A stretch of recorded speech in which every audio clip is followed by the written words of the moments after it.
on your bathroom or dryer vents. Birds get in, rip apart everything, nesting all the way down.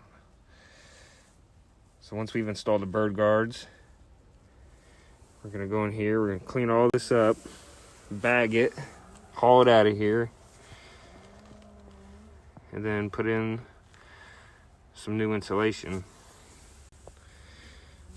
It's a lot. It's bird season. It's everywhere. This is a big one. So then we'll fix that tube, put a new one on. It'll be good to go.